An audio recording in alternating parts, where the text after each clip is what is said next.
Okay, well, let me start you off first of all then. I'd like to introduce you. You all know, of course, Mr. James Ivory, right?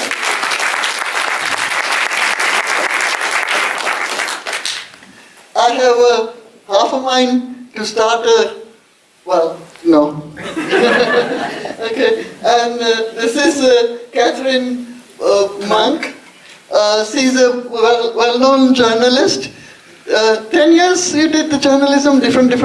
25 years. Okay, I beg your pardon. That's okay. And she's also a filmmaker and a best-selling book writer as well, right? Yeah. And I'm going to leave it to you to show us the ivory, Okay. Mr. Ivory, okay? I will chisel the ivory. And James Ivory, obviously, notorious filmmaker, 3-time Academy Award nominee, 6-time Oscar winner with Merchant Ivory Productions. And I'm wondering, given that we're going right back to the beginning of your career by watching these features, what's it like for you to sort of go back in time to, do you remember what you were like, what you were thinking as you were composing these pictures? What's it like on this time machine? Sometimes, yes, I remember. Sure I do. No, it's been a great pleasure seeing those films up on the screen, because it's been years since I've seen you rarely see your old films up on a big screen. You know, you can watch them on a DVD at home and so forth, but or you can see them on TV sometimes, but it's very rare that you can actually go out and see them. And so that's been a great pleasure for me.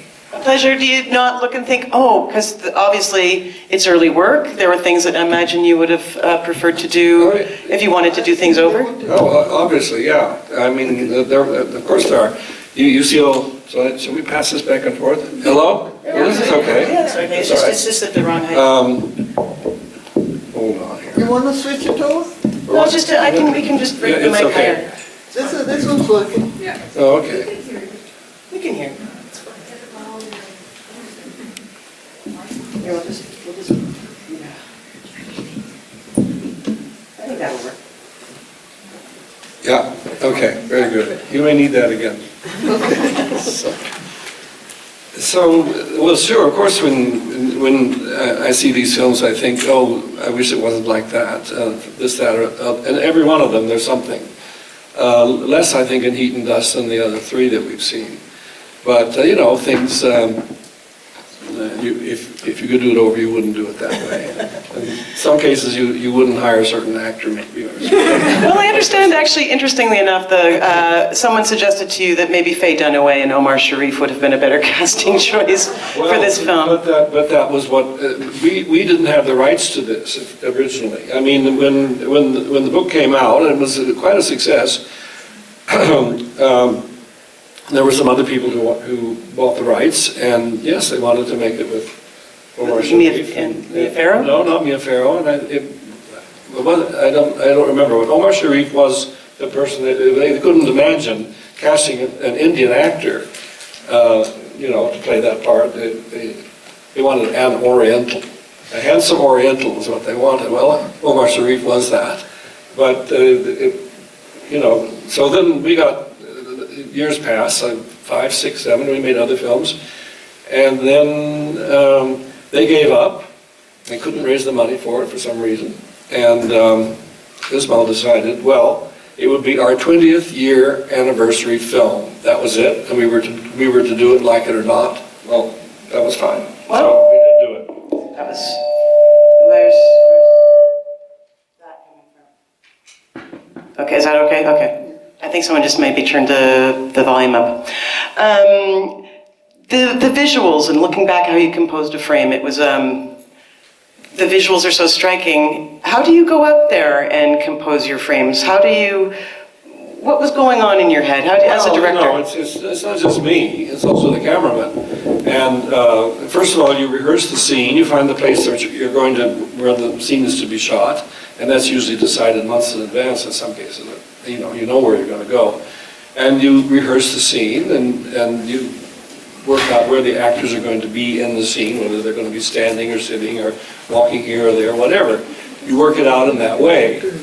And then the cameraman and the director together decide exactly how each bit of the scene is going to be shot. And I mean, you know, you face in a certain direction for some scenes and another direction for other scenes. And of course, each frame has to be good. And I have never, ever, once we've decided, okay, we're going to shoot in that direction towards that door or that window or whatever it is, or that church tower, once we've decided that, I have never really wanted to interfere with what the cinematographer, how the cinematographer wanted to frame the shot. I just don't believe in doing that, and I never have. Once in a while, you want them to include something that they are not about to, and you say, no, move a little bit that way or this way, or enlarge the frame. I want a bigger picture, so on.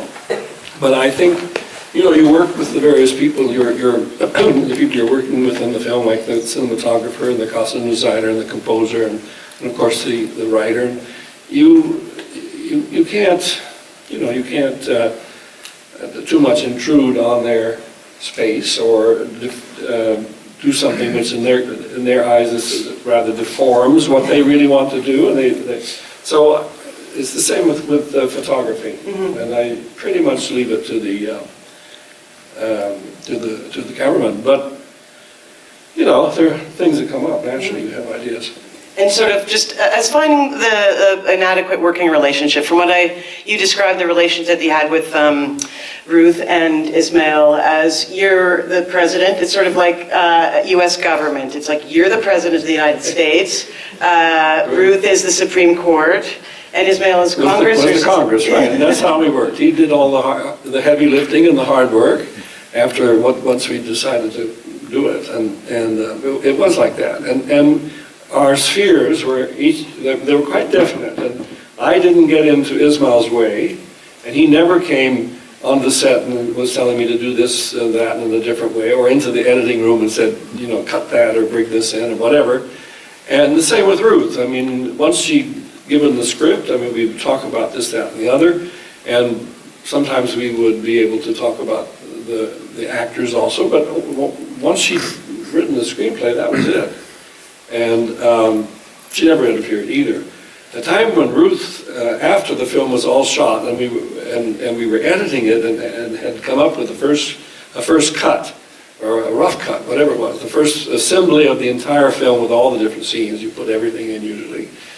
That's when Ruth would come in, and she was enormously helpful.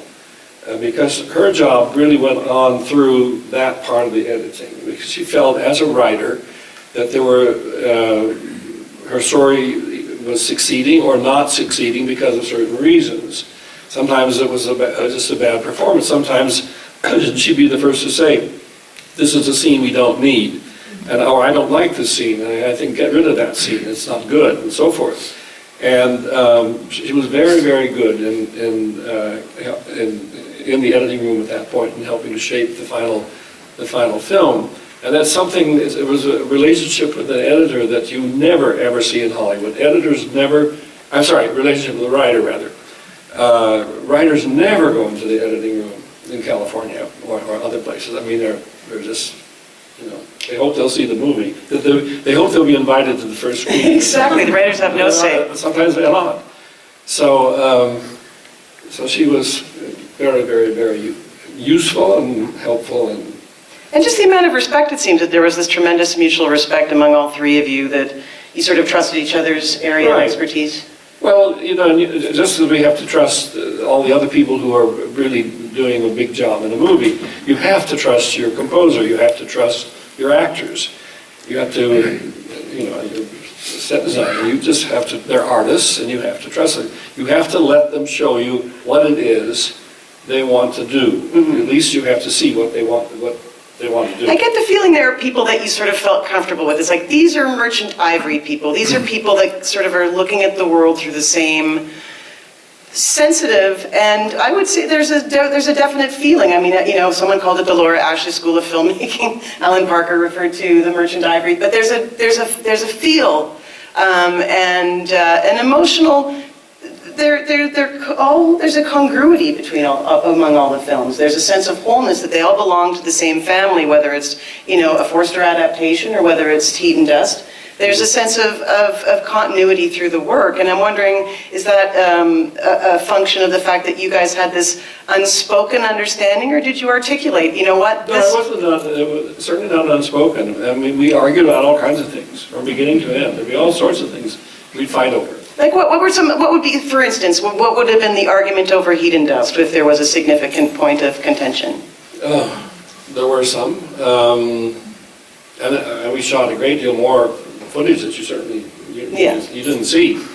Right off, I can't think of something, but there were certainly things in Heat and Dust. And what was the sensibility, though? Because from just gauging from the stuff that I've read and the research and from the films themselves, how would you describe the dynamic between all three of you? What was it? It's almost felt like it feels like a family. It feels like there's a family element. well, first there was the dynamic between Ismail and me, that we wanted to do these films, particular films.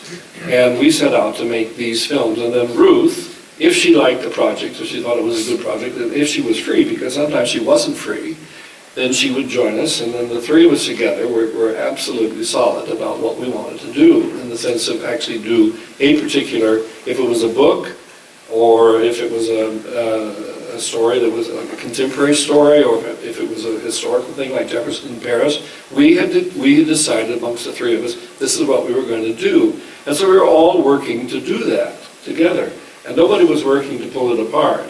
We all in the had the same goal, and we all loved each other, and wanted to do this and make the biggest success of it we could. You say you're happy that the fact that the Times has referred to all of your movies as comedies. You say that this is a good thing. I like that, yeah. I mean, that's the... That seems strange to me. I wouldn't consider every film in the Merchant Ivory catalog a comedy. Well, I don't know that they actually... I think it was Vincent Canby that said that in the New York Times. And I think he was referring to Remains of the Day. That it was... Comedy's not the first one. Yeah. It's not something Seth Rogen's going to remake. Sure, that's good.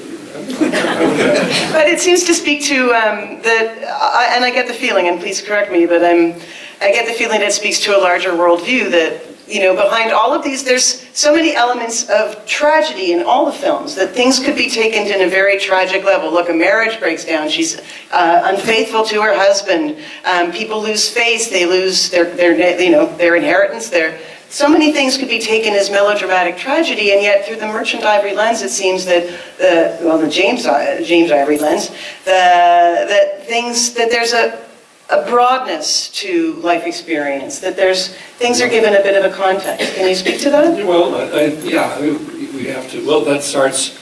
I hope that comes out of the nature of Ismail and my own natures. But after all, that is planted there by the writer. The writer gives you certain materials and doesn't give you other materials. And she could, but she doesn't want to.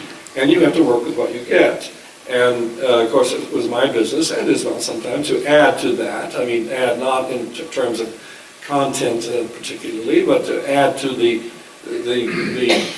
weight of it and the impact of it. That's what a director has to do. So. Bringing a certain contemporaneity to the period pieces. I mean, there's every single character could be taken right now. I mean, these people here, yes, they're turn of the century, and yet they feel very contemporary. Is that something that is just obviously it's a sign of a great director and great writing that things are timeless? Well, if you write a novel in 1975 and in your 40s or whatever. It is a contemporary novel, and it comes out of contemporary feeling, contemporary thought, and yes, people are wearing clothes, but it's a contemporary take on a situation. It's not some other take from the past. I mean, it's a modern understanding, or trying to grasp, what it is that's interesting about these people. Mm-hmm. It is a contemporary thing. Because in Heat and Dust, for instance, sort of the Raj's India in the midst of transition, that there is this, and given that the film was shot sort of in the 70s, when social, in the 80s, early 80s, so social revolution is still sort of part of it, that there was this counterculture still going on, maybe. And how do you guys set aside in sort of a tower and think, well, let's just make sure that we focus on the artifact, the script. Let's just develop the script. How many outside influences do you allow to flow in and out, or is that something that you should even monitor? Well, I've always said that you use whatever is useful.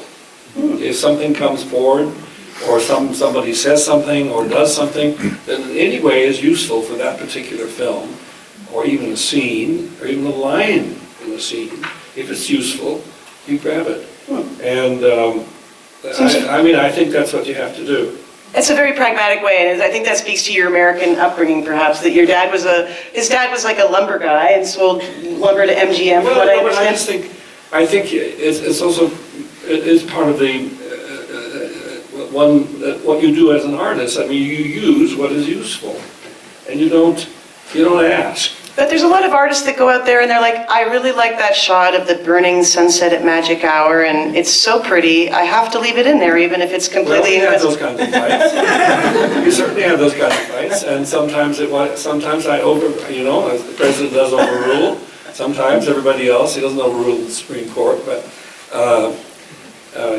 yeah. Would you fight for visuals? Would you fight for story? What were the things that you ended up fighting for? Little moments sometimes that interested me. I can remember there was a film that had of ours that we did that had an extraordinary scene in it that I liked very much, and Ruth thought it was stupid and silly. And those were her words. I love that scene. It's there to be seen. So. Do you think, given the fact that you are an American, and I think a lot of people still are probably under the misunderstanding that you might not be, given the fact that so much of the catalog was created either in India or in the UK, that there's sort of this, there's this wonderful classy feeling, because the films are so beautiful. It's like, they couldn't come out of Hollywood, and yet most of your major inspiration, given the fact that you sort of grew up in the Hollywood era, you said that your film... I grew up in the West Coast, and then from the time that I was a small child, I went to the movies. I loved going to the movies. I saw every movie, and just about. Our town had 5 theaters, so it wasn't a very big town. So, yeah, but I don't know that has anything to do really with me being brought up in California or my father being a lumberman. Well, I think there's a certain pragmatism. I think there's a certain adventurousness and sense of self-possession, because one of the things you went to USC, you ended up making these documentaries, the first one on Venice. And then you ended up making a film about miniatures. That's how I got interested in India. Yeah, but quite by accident. And then you ended up going to Afghanistan at a certain point because you had extra money. I got this grant from the Asian Society of New York, and to do a portrait of the kind of historical portrait of the city of Delhi, about its past and its present. And I was doing that, and then they said, they got the idea that, well, they'd given me so much money, they thought I should make 2 films, and so I should go to a nearby country and do a second film. And it was the middle of the summer, and I was very glad to get out of India and go to a cooler country, which was Afghanistan. I didn't want to go to Pakistan. It would be even hotter there. I didn't want to go to Ceylon. I didn't know anything about Ceylon. So I went to Afghanistan talk about pragmatic. I didn't even know what I was going to do there. That's what I love about it. It's like, I got to make a movie, and let's go look at the people along the Kabul River, and we'll make a documentary about them. Yeah. Which I think is a sign of self-possession, something that's sort of a frontiersman mentality. But I also wanted to stay cool, that's something. But how do you feel, given the fact that you do allow yourself, how important now, looking back on those moments, that you're like, you know what, I went to Afghanistan, I had no pre-plan, I didn't script everything, I let life happen. Has that sort of been something that you think has been... Well, it's okay to do that with a documentary film. I don't think you can do that with feature films. You can't just let things happen. You got to control everything the best you can. And that's intimidating. How did you start to feel very comfortable doing that? Were you always comfortable doing that? No. When I began making The Householder, I didn't know what a director really did. I knew how to, as a documentary filmmaker, I knew what to do, but I had never really directed scenes with actors at all. I had to learn it. And you were close with Satyajit Ray. I was. And did he give you any sort of pointers on? Not in those kinds of ways, but the greatest thing at the beginning that he did was organize that we could have the use of his cameraman. He finished the film and he didn't need Subrata Mitra, who shot The Householder and Shakespeare Walla and Bombay Talkie. And so I got a great cameraman, Ray's cameraman, and that was the first thing. And I remember the very first day of work on The Householder, everybody was there and all the actors everything was gotten ready and as best we could. We didn't have very much money. And Subrata said, let me see the shot division. And I said, the what? And I want to see the shot division. Where's your shot division? I didn't even know what a shot division was. In other words, a shot division, you have a scene, say it's 2 pages long, and the actors are going to do this, that, and the other, and say certain lines, and you break that down, usually in advance of going to the set, you break that down into the shots, long shots, medium shots, close-ups, moving, traveling shots, whatever. That's called a shot division. Well, I'd never ever heard of a shot division. And so we sat down and did a shot division. He and I at a table, he was smoking away, and we did my first shot division. And that really is how I learned. And then after a while, I began to do my own shot divisions. Well, I mean, after that, I felt embarrassed. I really had to sort of get in there and think about it. So. And it seems that being able to be, to come to the Hollywood system, which people consider a bit of a soul grinder. I think there's some elements, before you have a lot of power in Hollywood. You even yourself, I think you referred to Mr. Weinstein as someone who likes to dismember movies. Well, he does. Can you talk a bit let's talk about Harvey Weinstein. No, I don't think I can do that. I don't think I can do that. Okay. Well, the thing that, we've always had, from the very beginning, we've always had a kind of an involvement with the studios. Mm-hmm. And I know we've always been thought of as an independent film company, and we have been that. But from time to time, we would make a film for one of the major studios. And so we never had bad relations with them. Harvey Weinstein is something else. I mean, he was not a studio.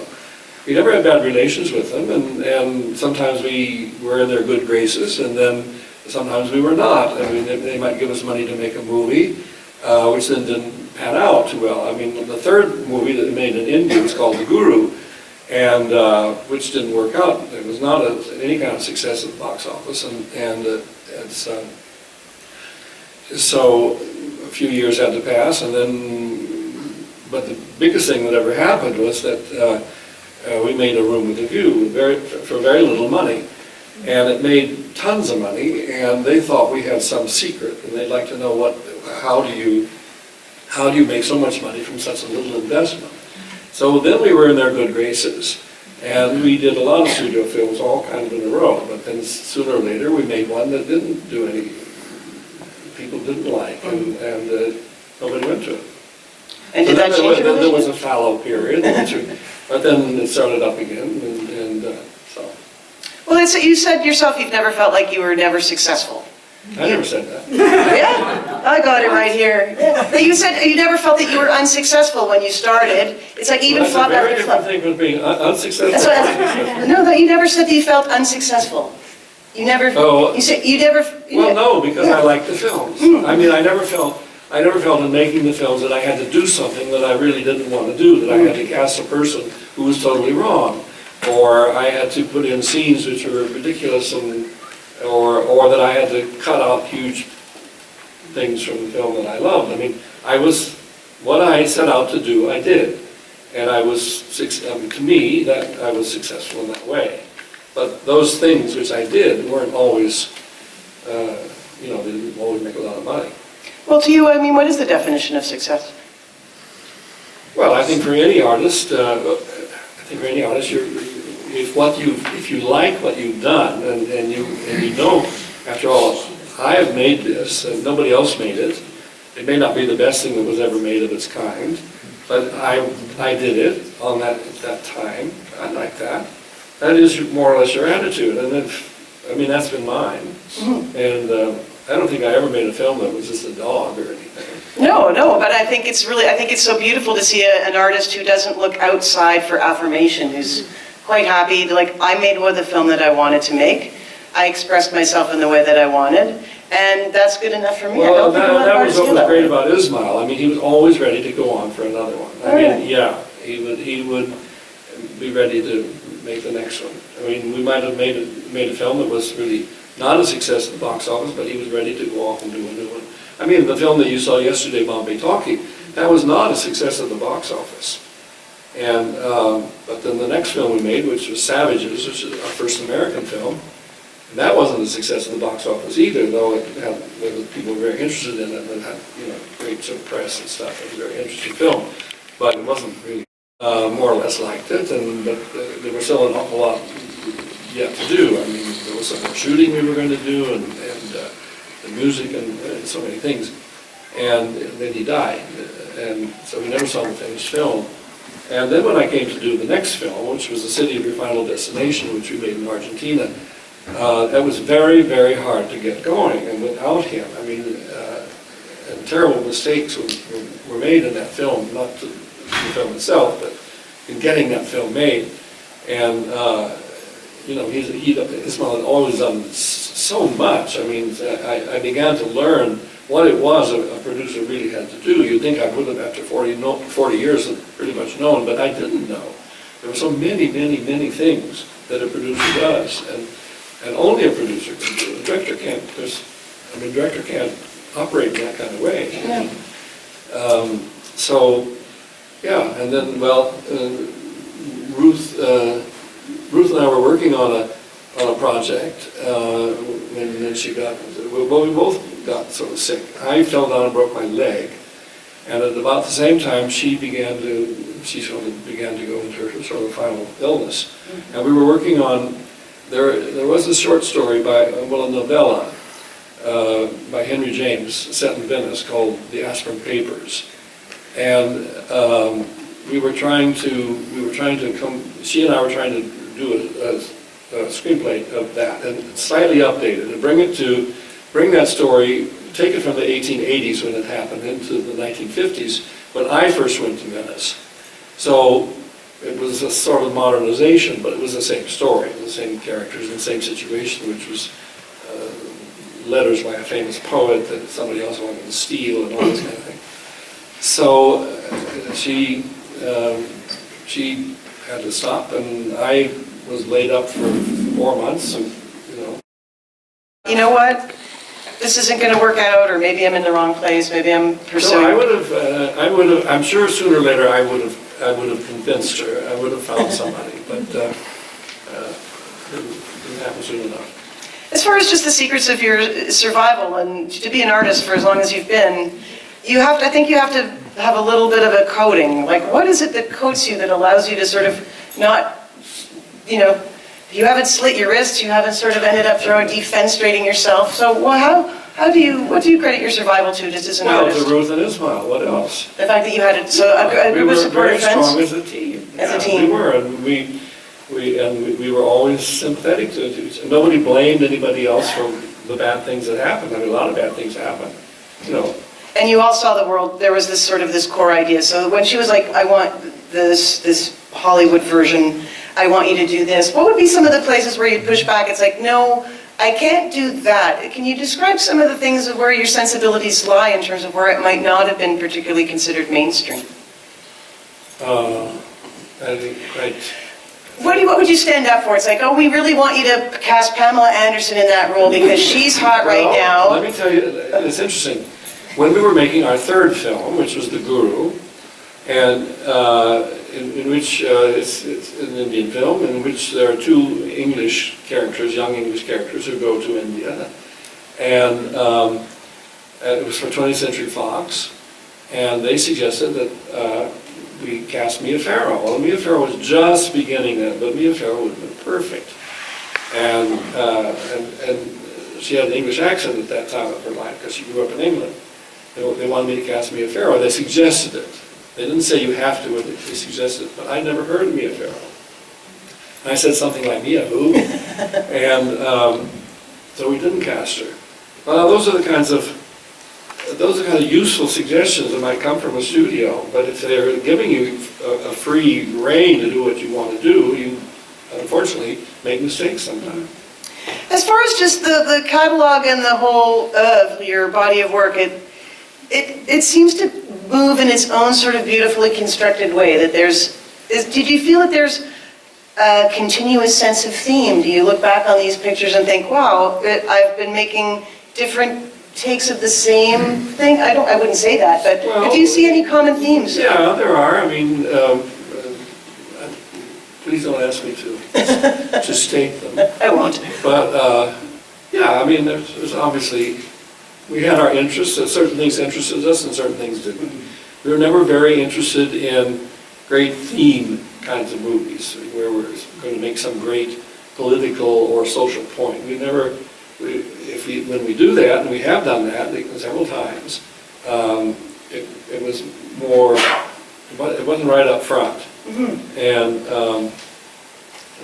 no, I see that, and to me, if I was all articulate, given I'm a critic and I've watched your movies, that there is the individual versus the landscape, sort of how much is the landscape, we just watch one character completely transform in an alternate landscape. So the human being in this natural world, and again, another theme that I think is dominant, that the natural world is made to appear as the natural world. It's not artificially enhanced. That snowdrop, the mountains. I mean, put that in a David Lean movie, and that thing is like, it's gonna, you're gonna have filters everywhere. This is like beautiful. It looks the same way that it would. There's no grandiose conceit, I think, to the work, so that any person watching them can walk in and find that the character is as accessible to them as someone that you would see on the bus. Well, and also, I've always loved traveling, and I have certain places I very much like going to, like Italy and France and England, and of course India. So if you're going to make films in those places, then they have a tremendous effect on what you're going to see and hear, and who's going to act in it, and all of that. I mean, the place you go to make the film makes a tremendous force for you. Some people protect themselves from that force. A lot of it's quite natural. This comes out naturally. And I think that's it, the natural. That it comes out, you allow it to come up naturally. You have to have your eyes open, your ears open, and see what wonderful thing is right in front of you, and you believe, let's use it. So. And I think that makes you different. I think that's one of the reasons why the films are so beautiful, is because you do allow the natural world to infiltrate the frame. Whereas a lot of directors think, no, let's just put blackout on everything. We're going to put an artificial parachute over it. I'm going to create the light. I'm going to create the darkness. Well, we've done those things. Yes. And when you do it, how do you feel? When you do start saying? We've done it for good reason. Yes. That's the difference. And when you do play God in those moments where you are creating the light and you are going to be dictating the outcome of an individual's life, your place is God as the director. I mean, a lot of directors do feel comfortable in that chair. Did you take a while for you to feel comfortable being? No, I don't know. Once I started it, I felt comfortable. But every single day that you head for the set, you think, oh God, not again. Every day that I've ever been on the way to the set, you're thinking, well, how am I going to do this? What will I do? How this, that? I mean, you just do, and you're not sure you're going to come up with an answer, but you always do come up with an answer. But I have never ever approached shooting as if it was just this wonderful moment that it was always for me full of possibilities for things going wrong, or What is the worst thing that's gone wrong on set? Have you suppressed the memory? A very difficult actress to work with, and that really was terrible. When I set out every day for that really was walking into a nightmare every day. But what makes a nightmare actor? What is challenging? Well, someone who's has a lot of power because they're the star, and also someone who at the same time with a lot of power, they're very unsure of themselves. They're extremely insecure, but they have power. So works in a terrible way. And how do you resolve situations like that? Do you sort of put on, is your personal problem solving, is it Ismail that goes over to the star and strokes ego? Do you? Sometimes he was very good at that, yeah. But I've been quite lucky in that respect. I mean, I've always had pretty cooperative actors, yeah. I've never, there was only that one instance, one film that happened in. And in fact, I was fired. Oh, really? And so was he, and so was the cameraman. Same cameraman as did this film. Oh, wow. And she walked off the set, and that was the end of that, and she wasn't going to come back. But the financiers said, you could be back on Monday, or you send us a check for $1 million. So she was there on Monday.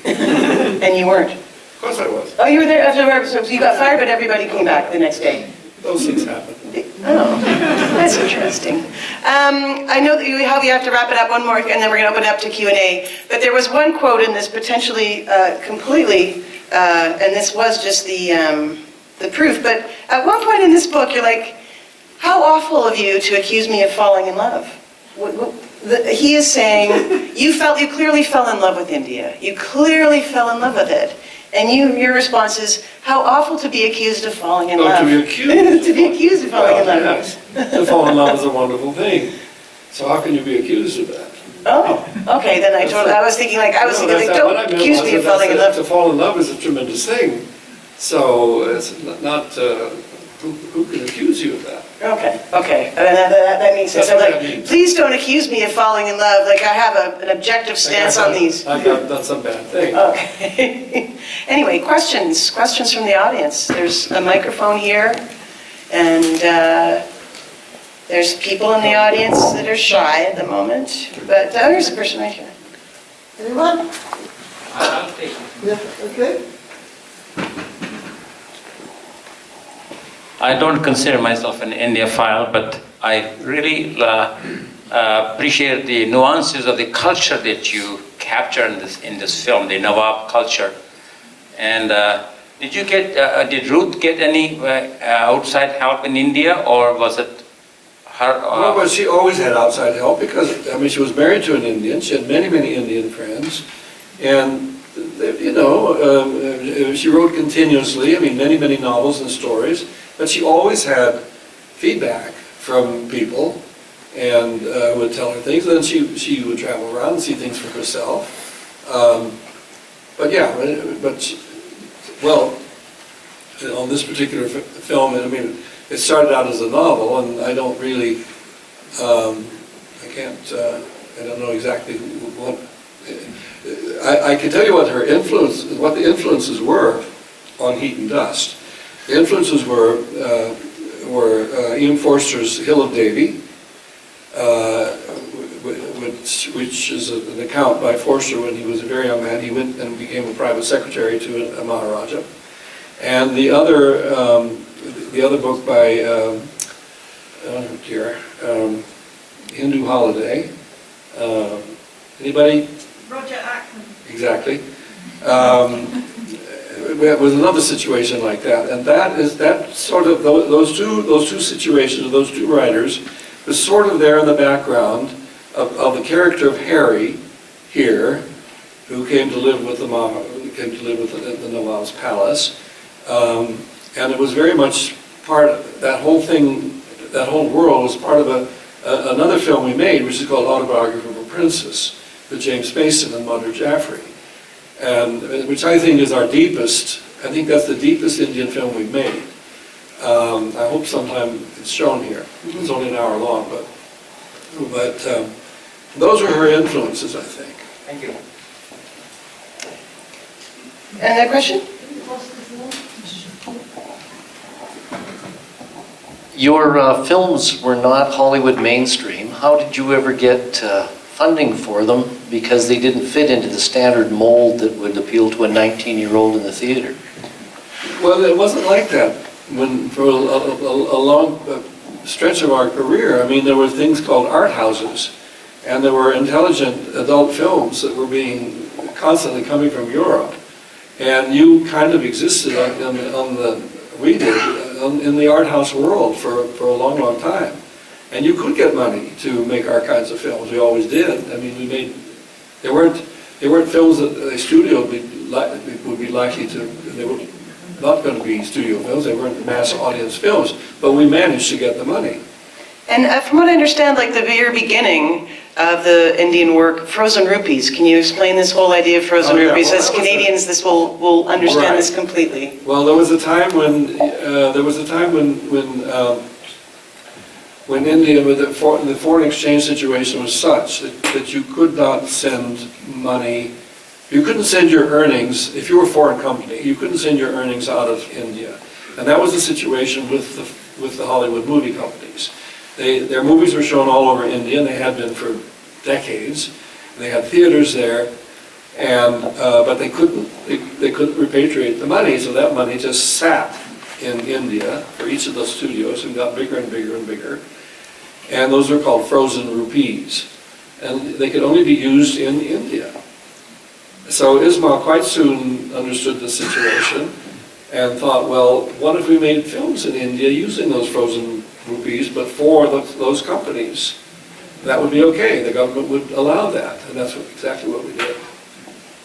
So essentially, you Well, were we working paid with... for, yeah. for instance, like The Householder, we were amazed to find when we made The Householder, we took it to New York, that Columbia Pictures wanted to distribute it. But they didn't want to pay us in dollars, because I had this pile of frozen rupees there. Could they not pay us in rupees? So we said, sure, because we would then take that money, which is what we did, and we made Shakespeare Wallah, our second film. So that was the frozen rupee situation. And it's not like that anymore. You can now take your money out of India. That's too bad, because I was thinking, wow, that would be an interesting example for us as Canadians, given that 99% of our box office goes back and is repatriated in the United States, ever all that money that we spend. What? All the box office, like our Canadian box office is considered U.S. domestic. Like, if you look at the Variety tally, yeah, we are considered part of the American market. Yeah. So all of that money, all the money that Canadians spend on the box office goes straight back down to the U.S. Wouldn't that be true of things like Starbucks and Coca-Cola and stuff like that? It's true. It's absolutely In true. the same situation. Yeah, no, we're not going to get in a trade war here. Every time we have tried it, we ended up, they banned our PEI potatoes. It's terrible. Any Okay. more questions? Yeah, I've got a question. Yeah. Considering the nude scene with Olivia and her husband, when we first see that, it comes as quite a surprise at that point in the movie, because everything had been quite tentative to that point, and then all of a sudden here they are like buck naked in the bed.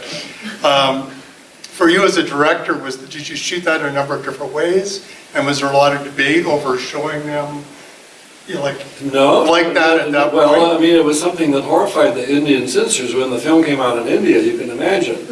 They were not happy with that scene. But by that time, look, it was mid-'80s, and there had been a lot of naked bodies and lots of movies by then. Well, it's just more the timing, because everything had been very, sort of in tentative term, well, at a certain point, to that point, you've got to, jump in. you've got to show something. What's the steamiest shot you've ever done? Like, have you sort of, what's it? Because I don't think of sex scenes all that often when I think about the work, but they are there. As far as just showing sexuality, where do you comfortable drawing the lines? They're here and there, yeah, they are. It's funny about that scene with Greta and Christopher Kazanov. That film was shown on television in, I think, Serbia. And Serbians were okay, they didn't care. But the wife of the Indian ambassador in Belgrade saw that on TV in Serbia and created a huge stink about it. And What was her problem? that such things that were being shown, were being made in our India and were being shown, around the world. And she went in some kind of way to the Indian government to try to get them to intervene, but they never did. I mean, she ended up, But sex can be one of those hot button topics. It's like you can make a movie about horrendous crimes against humanity, but you show a naked boob or a naked butt, and suddenly everybody's like, no, that's unacceptable. How do you sort of handle some of the strange incongruities of just working in the film business? That hasn't really been a situation for us too much. I mean, there's the famous scene in The Room with a View everybody loves and laughs at that, so it doesn't seem to bother anybody. Any questions? Maybe you can talk just a little bit about the pacing in your films, certainly in Heat and Dust, and I think in many others. Pacing, I think, for the viewer really allows you to take in the story, to really live with the characters and to experience with the characters. And I think that really distinguishes your work. Well, I think, well, I shoot the scenes in a certain kind of way so that the message gets through, and well, some scenes need to be fast and others need to be slow. That's just it's the basic to the, I mean, it's the nature of the scene. It needs to be developed and to be appreciated. You've got to have time to feel the various nuances of action and personality and the language and so on. You just, or maybe it's the atmosphere. You just need time to show that. It can't be done all that fast. Though there are scenes where you can cram an awful lot in a very short time. I just wanted to, one of the things I just remembered, Gladiator is like one of you are a huge fan of Yeah, I am. and saw it twice and voted for it as an Academy member to win Best Picture. Oh, absolutely. I'm going to vote for The Martian. Oh, really? Tell us, okay, you're going to vote for The Martian. That's tweetable. Why? I'm not- What is it about The Martian? Given there's a whole lot of big Hold on. swanky competition this year. Well, in the first place, I mean, it's absolutely fabulous for visually. So there's that. I'm not saying that's necessarily my favorite best film. But I hope it's up there. But I think it will be. yeah, I do too. It ought to be. But you've never wanted to make a movie like Gladiator or The Martian? Not really. Not really. How come? You love those movies, but you don't want to make them. Well, sure, I could have once, and not anymore. I could have, I'm sure, done some huge thing like that if we'd had the chance, but I never, I don't know, we didn't, our ways were more intimate, let's say. Have you met Ridley Scott? Do you like him? Is he? I've never met him. No. You've never met him? No. Have you? No. Actually, I haven't met Ridley Scott. I've met others, but not Ridley.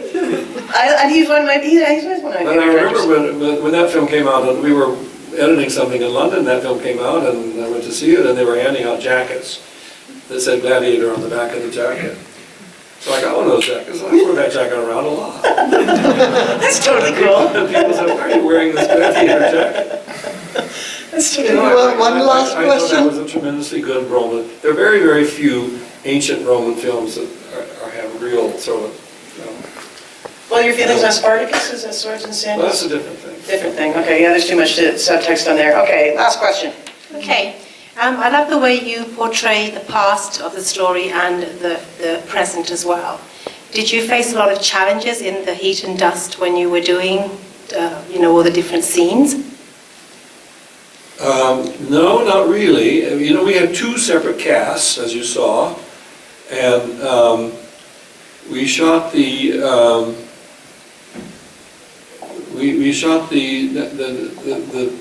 part of the film that took place in the 20s. We shot first with that cast, and that was a world unto itself, and everything had to be. That was taking place in the 20s. It was a period film. And then the other part, this is a completely separate cast, was a contemporary world in India. And the thing that we had to think about carefully was how to pace that at the end.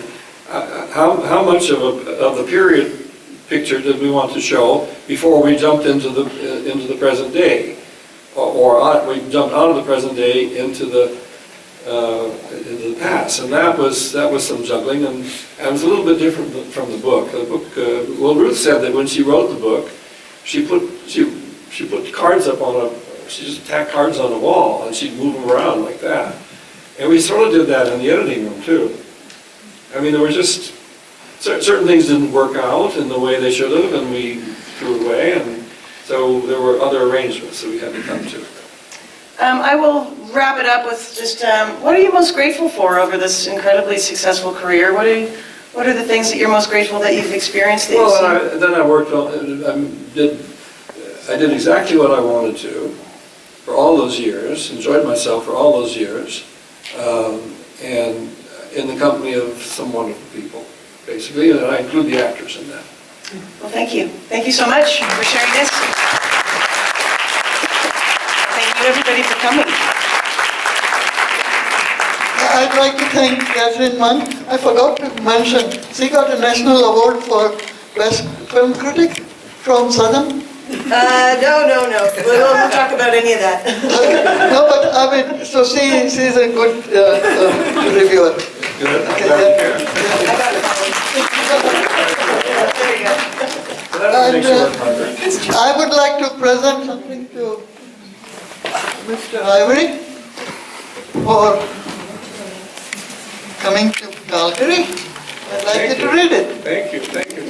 Well, wow, what, should I take this out? Yep.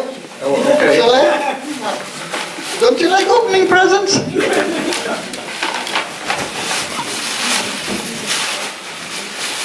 You're gonna have to mail it to me, you know that. Huh? Well, this is a fossil. I can't mail it. Fantastic. This is Alberta's gemstone, Fabulous. and we give this to our winner every festival year. Wonderful thing, thank you. I No, love read it, things like read it. this. You know, things like this. See, I know what you like. What does it read? What does it say? It says, special Ammonite memento to Director James Ivory for his unique insight into India. Hey, It's beautiful. excellent. You know, I see these things, I was brought one. There you are. You got one now. Thank you. You have to send it to me. Yes, okay, sure. Promise? Yes. Okay. Well, it's got your name on it. I can't